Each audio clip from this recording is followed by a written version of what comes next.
So আমরা গত ভিডিওতে দেখছি যে কিভাবে অবজেক্ট ওরিয়েন্টেড অ্যাপ্রোচের মাধ্যমে আমরা ম্যাটপ্লটলিবের মাধ্যমে সিম্পলি একটা লাইন প্লটকে তৈরি করতে পারি এবং এটা আমাদেরকে অনেক ধরনের কাস্টমাইজেবিলিটির দিকে আগায় নিয়ে যায়। এবং এই ধরনের কাস্টমাইজেবিলিটির কারণেই আমি একটা গ্রাফের ভেতরে ছোটখাটো আরেকটা গ্রাফকে এখানে তৈরি করতে পারছি। অ্যান্ড আমি এই ম্যাটপ্লটলিবের ইন্ট্রোডাকশন ভিডিওতে আপনাদেরকে সাবপ্লটস জিনিসটাকে দেখাইছিলাম। আমি যদি একটু উপরের দিকে চলে যাই তাহলে এটাকে বলা হবে একটা সাবপ্লট, যেখানে আমরা একটা গ্রাফের ভেতরে আলাদা আলাদাভাবে দুইটা জিনিসকে প্লট করতে পারি এবং অবজেক্ট ওরিয়েন্টেড অ্যাপ্রোচেও আমরা সাবপ্লটস তৈরি করতে পারি এবং এই ভিডিওতে আমি সেটা নিয়ে আপনাদের সাথে কথা বলবো।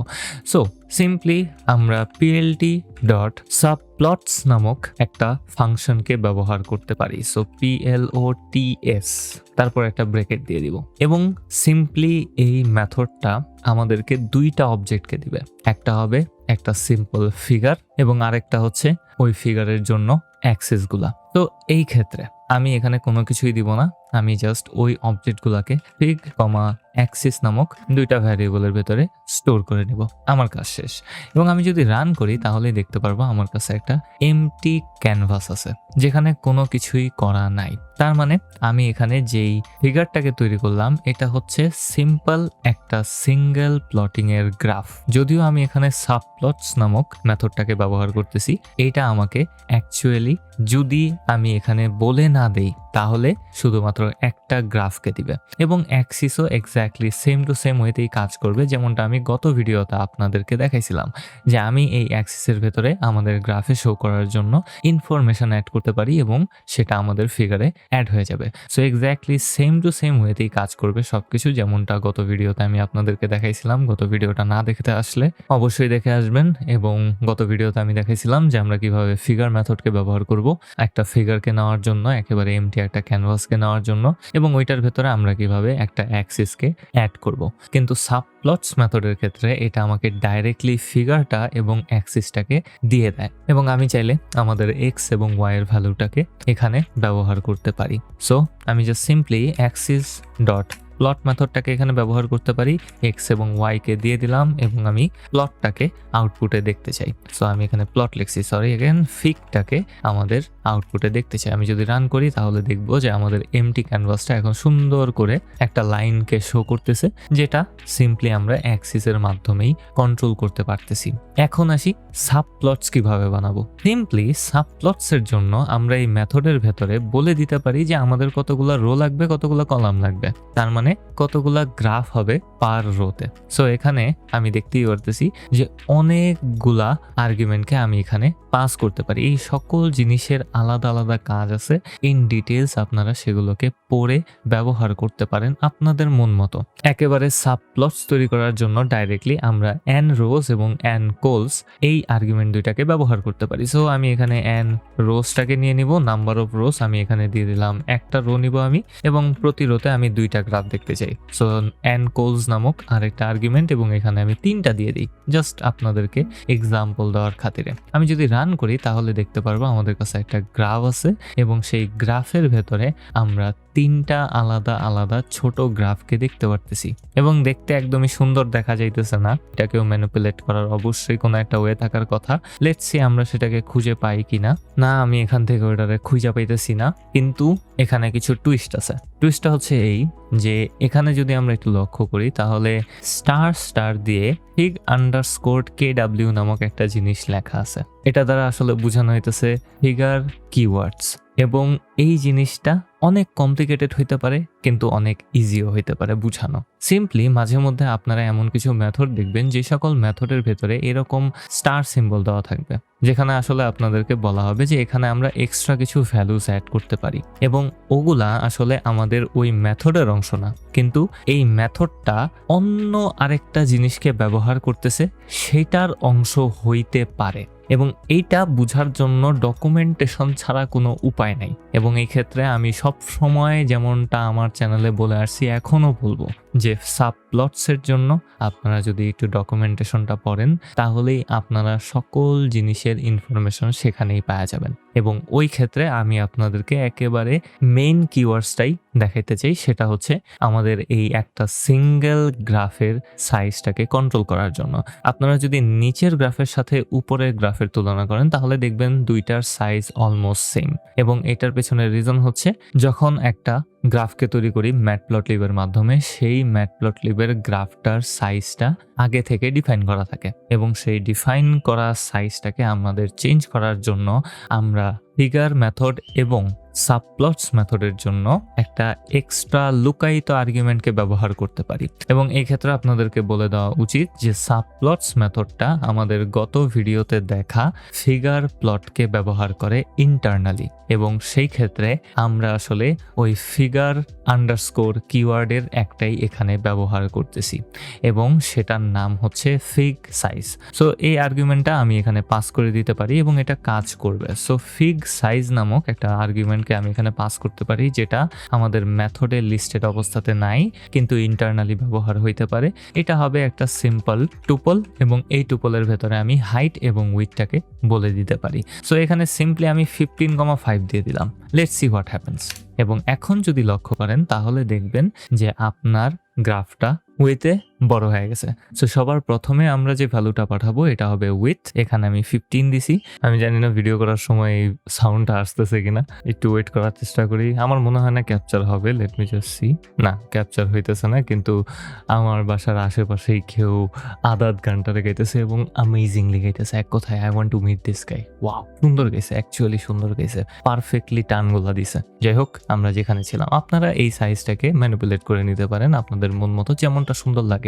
আগে আমরা উইডটাকে দিব, তারপরে আমরা হাইটটাকে দিব। সো এই ক্ষেত্রে আমি যদি এখানে 10 দিয়ে দেই তাহলে দেখবো আমাদের উইডটা একটু ছোট হয়ে গেছে এবং দেখতে শুনতে এখনো সুন্দর লাগে না। আমার মনে হয় 15ই ভালো হবে। সো এই ক্ষেত্রে আমি 15 দিয়ে দিলাম এবং প্রত্যেকটা গ্রাফ নিজেদের থেকে একটু দূরে দূরে আছে এবং হাইট আমি 5 দিয়ে দিছি। এই ক্ষেত্রে আমি যদি 10 দিয়ে দিই তাহলে দেখবো হাইট বিশাল বড় হয়ে গেছে অ্যান্ড 10 দেওয়া উচিত হয়নি একদমই। আমি এখানে 5ই সেট করে দিলাম, তাহলে আমাদের ফিগারটা খুব সুন্দরভাবে এখানে চলে আসলো। অ্যান্ড এই ক্ষেত্রে এখন যে আমরা অ্যাক্সিস গুলাকে পাবো সেগুলা দেখতে কিরকম হবে সেটা সম্পর্কেও আপনাদের সাথে কথা বলা উচিত।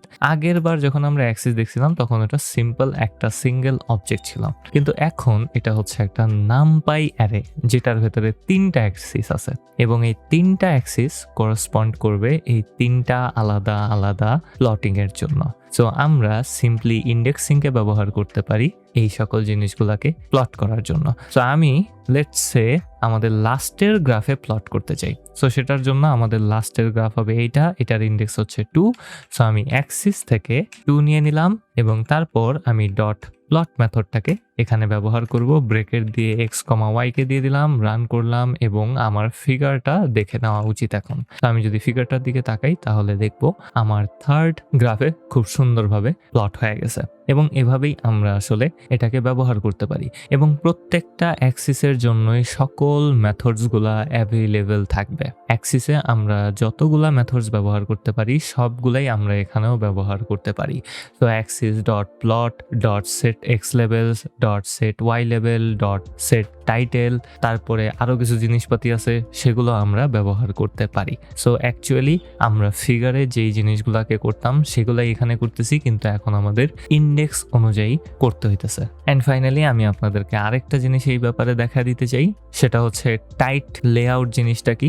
আমরা একটু আগে একটা 3 কলাম এবং 1 রো বিশিষ্ট সাবপ্লটকে তৈরি করছিলাম এবং দেখছিলাম যে নর্মাল ডিফল্ট সাইজে এটা দেখতে অতটা সুন্দর দেখায় না। দেখতেছি যে এখানে লেখাগুলো ওভারল্যাপ করতেছে এবং এই ওভারল্যাপিং থামানোর জন্য আমরা একটা মেথডকে ব্যবহার করতে পারি যদি আপনারা ফিক্স সাইজ আর্গুমেন্টার ব্যাপারে না জেনে থাকেন তাহলে। সো সেটার জন্য ম্যাটপ্লটলিব থেকেই আমাদেরকে একটা মেথডকে দেওয়া হয় যেটার নাম হচ্ছে plt.tight লেআউট এবং এই টাইট লেআউট মেথডটা জাস্ট ফাঁকা ফাঁকা করে দিবে, কোনো ধরনের ওভারল্যাপ হবে না। কিন্তু তারপরেও যদি লক্ষ্য করেন তাহলে আমাদের গ্রাফগুলো উচ্চতায় একটু বেশি হয়ে গেছে এরকম মনে হইতেছে এবং দেখতে একদমই সুন্দর লাগবে না, সেটাও বোঝা যাইতেছে। সো এই ক্ষেত্রে আমরা আগে থেকেই সাইজটাকে ডিক্লেয়ার করে দেওয়ার চেষ্টা করব এবং তারপরেও যদি ওভারল্যাপ হয় তাহলে আমরা টাইট লেআউটকে ব্যবহার করতে পারি। অ্যান্ড এই ভিডিও শেষ করার আগে আমার মনে হয় আপনাদেরকে একটা ছোট জিনিস দেখায় দিলে ভালো হয়। এটার নাম হচ্ছে লেজেন্ড, এবং লেজেন্ড জিনিসটা কি সেটা বোঝার জন্য আমার একটা গ্রাফকে নিতে হবে এবং সেইটার ভেতরে মাল্টিপল প্লটিং করতে হবে। সো আমি এখানে একটা ফিগার অবজেক্টকে তৈরি করে নিব। So fig is equals to PLT dot figure, এবং আমি বানানে ভুল করতেছি। সো পিএলটি ডট ফিগারকে নিয়ে নিলাম এবং এটার ভেতরে আমি ফিগ সাইজকে বলে দিতে পারি, এবং এখানে যদি লক্ষ্য করেন তাহলে দেখবেন ফিগ সাইজ আর্গুমেন্টটা আছে এবং এটার ভেতরে আমি সাইজ দিয়ে দেই লেটস সে 8,8, তাহলে বিশাল বড় একটা ফিগার তৈরি হবে। সো আমি সিম্পলি ফিগারটাকে একটু দেখবো, হ্যান্ড ফিগারটা আমি এখানে দেখতে পারতেছি না কারণ আমি অ্যাক্সিস অ্যাড করি নাই। সো অবশ্যই একটা অ্যাক্সিসকে অ্যাড করে নিতে হবে। ফিগ ডট অ্যাড অ্যাক্সিস মেথডটাকে নিব এবং এটার ভেতরে আমার পজিশনটা বলে দিতে হবে এবং হাইট এবং উইডটাকে দিয়ে দিতে হবে। সো এই ক্ষেত্রে পজিশন হবে 0,0,1,1। এতে করে আমি বলতেছি যে আমাদের গ্রাফের স্টার্টিং ভ্যালু লেফটের 0 পয়েন্ট থেকে শুরু হবে, বটমের 0 পয়েন্ট থেকে শুরু হবে এবং 100% হাইট এবং উইডটাকে নিবে। আমি যদি রান করি, ফিগটাকে একটু দেখার চেষ্টা করি, আমি এখানে একটা অ্যাক্সিসকে পাওয়া যাবো। So Axis is equals to নিয়ে নিলাম অ্যান্ড আমি একটু ফিগারটাকে দেখার চেষ্টা করব, তাহলে দেখবো বিশাল বড় একটা ফিগার তৈরি হয়েছে। কেমনটা লাগে? একটু বেশি বড় হয়ে গেছে। নর্মাল ফিগার হলেই হয়তো। আমি আরেকবার রান করে দিব অ্যান্ড হ্যাঁ, এখন কিছুটা রিজনেবল সাইজের মনে হইতেছে জিনিসটা। অ্যান্ড এখন আমি অ্যাক্সিসের ভেতরে প্লটিং করতে পারি। সো অ্যাক্সিস ডট প্রথমে প্লট করব এক্স এবং ওয়াই এর ভ্যালুটা। সো এক্স এবং ওয়াই এর ভ্যালুটাকে প্লট করে দিলাম এবং আমি যদি ফিগারটাকে দেখি তাহলে দেখতে পারবো একটা লম্বা দাগ চলে আসছে। অ্যান্ড এখন আমি একটা উইয়ার্ড জিনিস করব, সেটা হচ্ছে আমি আবারও অ্যাক্সিস ডট প্লট মেথডটাকে ব্যবহার করব এবং এটার ভেতরে আমি এক্স কমা এক্স স্কোয়ারটাকে দিয়ে দিতে চাই। তো আমাদের এক্স এর ভ্যালু হবে যত, ওয়াই অক্ষ বরাবর সেটার ভ্যালু তার স্কোয়ার হবে। অ্যান্ড আমি যদি ফিগারটাকে একটু দেখি তাহলে দেখতে পারবো যে এখন আমাদের ফিগারে দুইটা লাইন চলে আসছে। কমলা কালারের লাইনটা, আমি জানি না এটা হলুদ নাকি কমলা কালার, কেমনটা লাগে ভাই? আমি কালার ব্লাইন্ড না, আমি জাস্ট কালার বুঝি না, এটাই হলো সবচেয়ে বড় সমস্যা। অ্যান্ড এই ক্ষেত্রে আমরা যদি লক্ষ্য করি তাহলে দেখবো যে নীল লাইনে আমাদের এক্স এবং ওয়াই এর ভ্যালুটা আছে এবং কমলা কালারের লাইনে আমি এক্স কমা এক্স স্কোয়ারের জন্য প্লটটাকে দেখতে পারতেছি। কিন্তু নর্মালি যারা এই গ্রাফটা দেখবে তারা সচরাচর বুঝতে পারবে না এটা কিসের প্লট, এটা বোঝা কঠিন। এবং মোস্ট অফ দ্য টাইম এরকম হবে যে আপনি একটা গ্রাফের ভেতরে মাল্টিপল প্লটিং করতেছেন এবং তখন এগুলাকে আইডেন্টিফাই করার জন্য আপনারা খুব সম্ভবত একটা ছোটখাটো বাক্সের মতো দেখতে পারেন। যদি আপনারা অনলাইনে বিভিন্ন ধরনের গ্রাফ দেখে থাকেন তাহলে দেখবেন যে একটা বাক্সের মতো থাকে। এগুলাকে বলা হয় লেজেন্ড বক্স অথবা লেবেল বক্স, এবং সেটার জন্য আমরা লেজেন্ড মেথডটাকে ব্যবহার করতে পারি। তো সিম্পলি আমি এখন আবারও আমাদের ফিগারের জন্য প্লটিং করতে চাইতেছি। সো আমাদের ফিগারটাকে আরেকবার আমি এখান থেকে শুরু করব। আমাদের ফিগারটা তৈরি করলাম, একটা অ্যাক্সিসকে অ্যাড করলাম, অ্যাক্সিস অ্যাড করে দেওয়ার পর আমরা সেটাতে প্লটিং করে নিব একই সাথে। এবং এইবার আমি প্লটের ক্ষেত্রে একটা এক্সট্রা আর্গুমেন্টকে পাস করব যেটার নাম হবে লেবেল, এবং ইকুয়ালস টু দেওয়ার পর আমি এটার একটা লেবেল দিয়ে দিতে পারি আমাদের এই প্লটের। সো লেবেলটা আমি দিয়ে দিব এক্স কমা ওয়াই। অ্যান্ড আমি আমাদের অ্যাক্সিসের জন্য আরেকবার প্লটিং করব অ্যাক্সিস ডট প্লট মেথড এবং এটার ভেতরে এক্স কমা এক্স স্কোয়ারটাকে পাঠিয়ে দিতে চাই। অ্যান্ড আমি এটার জন্য লেবেল সেট করে দিব এক্স কমা এক্স স্কোয়ারে। অ্যান্ড আমার কাজ শেষ। অ্যান্ড তারপর আমি অ্যাক্সিস ডট লেজেন্ড নামক একটা মেথডকে এখানে দিয়ে দিতে পারি, এবং আমি বানানে ভুল করছি। সো লেজেন্ডের বানান হবে LEGEND, LA দিয়ে না আমার মতো। অ্যান্ড এতটুকু হয়ে যাওয়ার পর আমি যদি রান করি, অ্যান্ড রান করার পর এখন ফিগারটাকে একটু দেখার চেষ্টা করি, তাহলে দেখবো যে একটা বাক্স এখানে অটোমেটিক্যালি চলে আসছে। লেজেন্ড মেথডটা আসলে এটাই বলে যে আমরা অ্যাক্সিসের জন্য যে প্লটিং করলাম, প্লটের যে লেবেলটা ছিল সেটা যেন এখন আমাদের স্ক্রিনে শো হয়, মানে আমাদের গ্রাফে শো করা হয়। এবং লেজেন্ড মেথডটা যদি আমি কল না করতাম তাহলে এটা কাজ করতো না। লেবেলটা আমরা অ্যাড করছি কিন্তু এটা আমাদের গ্রাফে শো করতো না। এই কারণেই আমরা এখানে axis.legend মেথডটাকে ব্যবহার করতে পারি এবং ফিগারে যদি লক্ষ্য করি তাহলে এগুলাকে এখানে দেখতে পারবো। এবং বাই ডিফল্ট এই বাক্সটা অটোমেটিক্যালি কোথায় থাকবে সেটা সেট হয়ে যায়, কিন্তু আপনারা চাইলে এই বাক্সের লোকেশনটা বলে দিতে পারেন। এবং এটা আপনাদের জন্য টাস্ক আকারে রেখে দিলাম যে লেজেন্ডের ভেতরে লক নামক একটা আর্গুমেন্টকে পাস করা যায় এবং এটার ভেতরে আপনি 0 থেকে 4 পর্যন্ত ভ্যালুকে পাস করতে পারেন। আপনারা এই লেজেন্ড মেথডের ভেতরে এই 0 থেকে 4 পর্যন্ত ভ্যালু পাস করার মাধ্যমে দেখবেন যে আসলে কোন ভ্যালুর জন্য বাক্সটা কোথায় থাকে। বাই ডিফল্ট লক আর্গুমেন্টের ভ্যালু সেট করা থাকে 0-তে, কিন্তু বাকি ভ্যালুগুলোর জন্য আপনারা কোথায় বাক্সটাকে জেনারেট করতে পারেন সেটা নিজেদের মতো দেখে নেবেন। ডকুমেন্টেশন গাইডটা একটু বুঝে নেবেন যে কেন 0ই ডিফল্টে অ্যাড করা আছে, কারণ এই সকল জিনিসগুলা আমারে কেউ শিখায় নেই, আমিও আপনা করে শিখাবো না। জান আপনারা নিজেরাই হিগালেন এই জিনিসগুলা, এর না হিগান নিগা আমার কাছে আন রাখবো। হ্যাঁ আমার আমি যদি সবকিছু কয়ে দিই আপনি আন্নারা শিখবেন কেমনে, হিগন রাখবো না। যাই হোক, আশা করি ভিডিওটা রান্না করে ভালো লাগছে।